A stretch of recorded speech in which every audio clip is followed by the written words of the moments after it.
Good morning, good morning. Welcome to day 15 of my parenting challenge. We are now officially in part 3 where we're looking at behaviors. Now we laid the foundation of knowing what our parenting goals are and our values. We built the relationship. Those are the foundations that now we can look at behaviors. Yesterday, I tasked you with playing detective about your kids' behaviors and analyzing what you think the purpose of your kids' behaviors are. I'm going to have you continue doing that for today because it's really important to have an understanding of what our kids' needs are, why they're behaving the way they are, and looking at those purposes.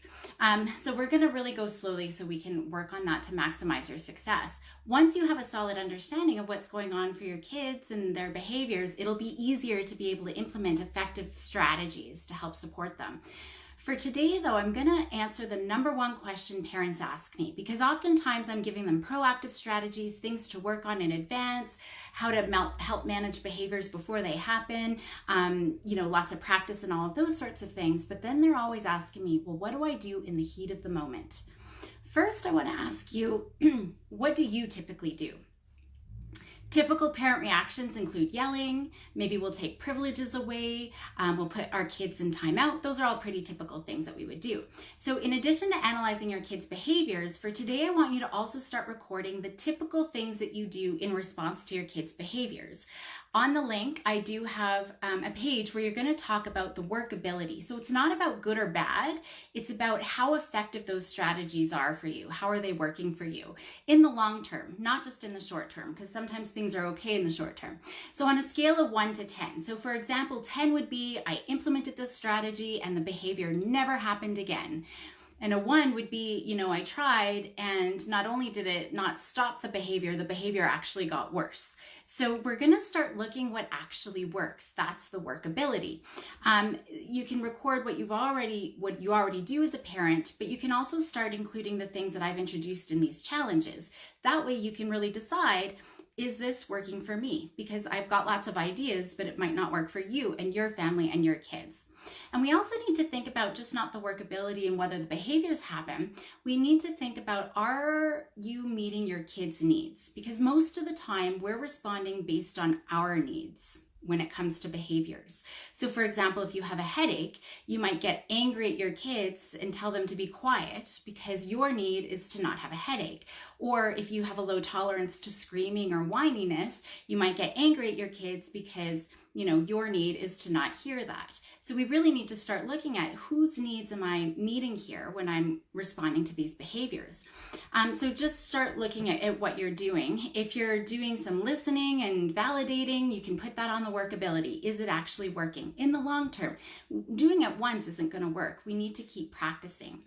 So going back to the question, what do we do in the heat of the moment? My answer is nothing.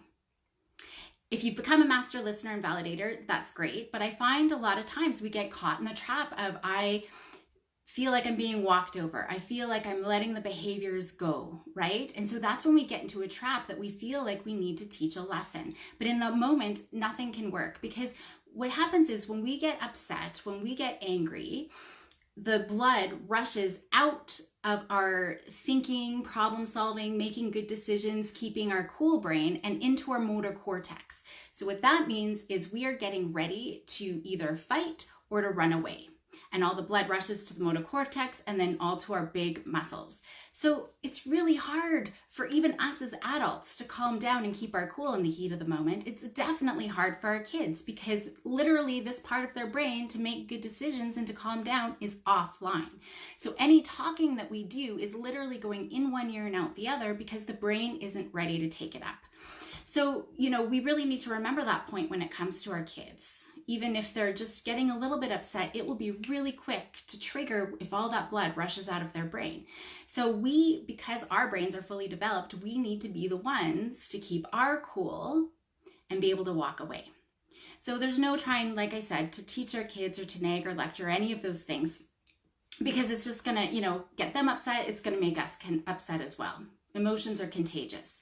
And they just can't tune into any of that. So the best thing, if you want to try to listen and validate, you can, but probably the best thing to do is just not say a word in the heat of the moment.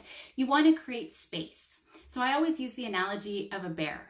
right? Because it's the animal brain. Our amygdala is the one that kind of controls that stress, and all animals have it.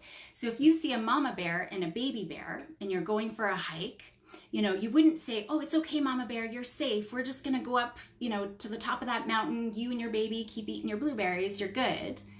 If you walk one step closer, she's going to attack you, right? There's no rationalizing.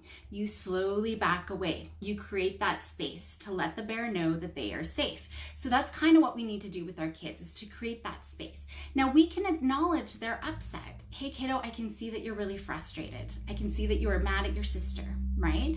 Depending on the situations, I can tell my kids, I'll know I can help you when this happens. So for example, if my daughter's whining that her sister's bugged her, I can say, hey, I can see that you're really frustrated with your sister. Come and let me know. I'll know when you're ready. Come and let me know if you need help. I'll know if you're ready if you say, hey mom, I need help, or hey mom, I'm ready to talk. And so I give them the tone and the words to say so they know exactly what they can come and do to get help from me. But if she goes, Mom, I need help, well, that's not the tone that I modeled. Oh, okay, it sounds like you're still working through some of your frustration. So I'll know when you're ready, when you say, hey Mom, I'm ready to talk, right? So I'm modeling that. Now, if there's a huge emotional meltdown and it's a full-blown tantrum and you can't even say those words, just be close by. Maybe they've stormed to their room and slammed the door. You can say, hey bud, I'm just outside your door if you need me. Or just be in the space. Hey, I'm here if you need me, right? And just letting them calm down. Now, we want to try to remain that. So, as little as possible, no talking, even if there are situations where we have to jump in, if someone is going to get hurt or being destructive and you really do need to react, we want to remain as neutral as possible. And we want to give as little verbal feedback as we can, right? We just take them out of that situation. Now, when my daughter does come back, I just give her my full attention. This is where I'm listening and validating. If there's a behavior that needs to be addressed, if she was disrespectful or if she was rude or if she hit her sister, even though she says she's ready to calm down, I'm not going to bring that up here because she's going to be really quick to set off again. So if I do need to address a behavior, it comes later. Maybe not even the same day. Maybe it's the next day, right? We need to make sure everyone's 100% calm and removed from the situation. So it could be, hey kiddo, I noticed yesterday you were really frustrated with your sister, but then, you were kind of taking that anger out and you and I kind of got into a fight. Let's talk about that. What was going on for you? That's when you would bring it up. But you want to watch your timing, because I wouldn't bring it up first thing the next morning either. Whenever we've been apart, how bad would that be if you come down, you're happy and refreshed and you're looking forward to your day, and then someone, why didn't you put your dishes in the dishwasher? Those times when we've been apart are for collecting your kids, right? So we've got to find those timings so that we're not setting off their animal amygdala brain again.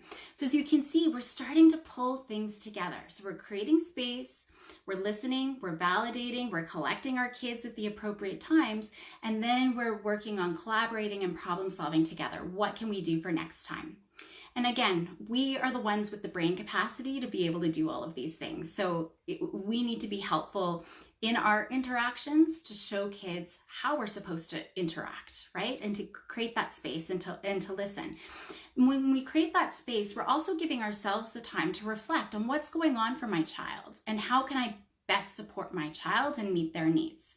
So for today, in the heat of the moment, create the space. Don't engage. Later on, when everyone's calm, if you want to talk about things, if you absolutely need to, then you can work on those collaborative problem-solving things.